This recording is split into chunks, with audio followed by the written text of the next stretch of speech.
Hello, everyone. Thank you so much for joining me for another Faithful Friday. What a time to be alive. If you're in the Midwest, we're expecting some pretty awesome weather this weekend. So make sure you do something this weekend to restore your energy. I hope that you all were able to command your morning and speak greatness to not only your day, but to the week as well. And that you were able to speak those things that you desired to see. This week, for me, honestly, was a piece of work. It was a little bit rocky. It took up until Wednesday for me to truly just get back focused, wrap my head around those things that I needed to do. Because being honest, some weeks are just like that. We can, imagine ourselves being anywhere but work. I come to realize that circumstances can bring setbacks, but with God, what the devil meant for evil, God can work it out for our good, and that's in due season. When September 1st started for me, I was just talking to some friends, talking to some family, saying, every month we've been coming up with this quote of what the month's going to represent. And I said, you know what? It's going to be a sizzling September. It really is. And not necessarily in regards to temps, because in September, it usually begins to cool down. But I said, it's going to be a sizzling September. And it has not been letting us down in regards to the sizzle that we have seen. When I think about the few, just in a few weeks, September's going to be over. We're going to be entering into the last 3 months of this year. It's just wild. It's literally bananas to me. Many are just scratching their heads thinking about where did the time go? While some people are just really like, how did I get through all of that?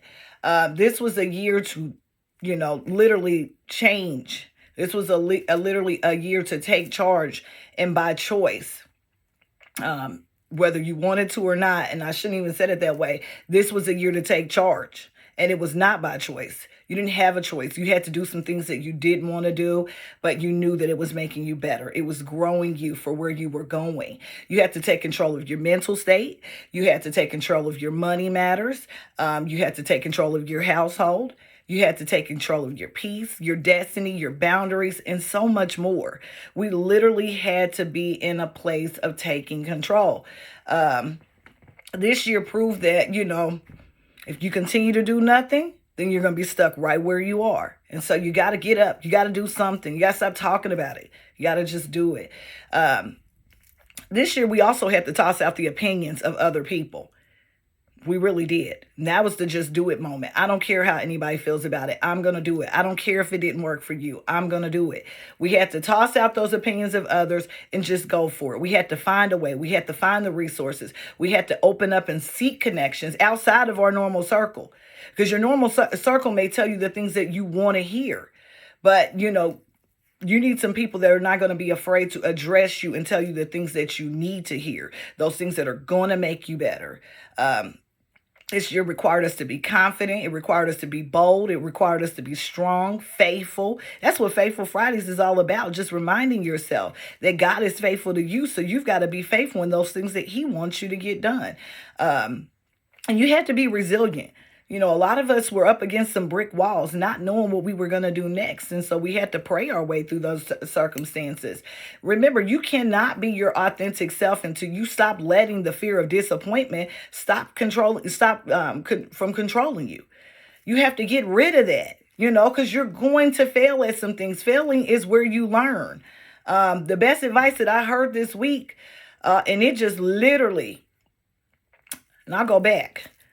Because we want to be our authentic selves, and you're going to have to stop saying yes to everything and figure out what that yes is going to cost you. That was a big one for 2024. It continues to be a big one this year. It's going to be a big one next year. You're going to have to stop saying yes to everything and figure out what that yes is going to cost you. And that leads me back to my point that the best advice I had heard this week is time isn't expensive, it's priceless. And once it's gone, you cannot get it back. You can't rewind the times. A lot of times people say, if I could just turn back the hands of time, you can't. All you have is right now. So stop worrying about the future. Stop thinking about the past. Get used to saying no. And always consider the cost of your yes, because that yes is going to cost you something. It is. I promise you it's going to cost you something. And anyhow, If you always say yes to everyone who asks something of you, then your life is not going to be your own. It's not. You're going to be, you're going to be dangled here, there, and everywhere. Another thing we got to stop doing, y'all, is we got to stop falling out with people who tell us no. That's their boundary to own.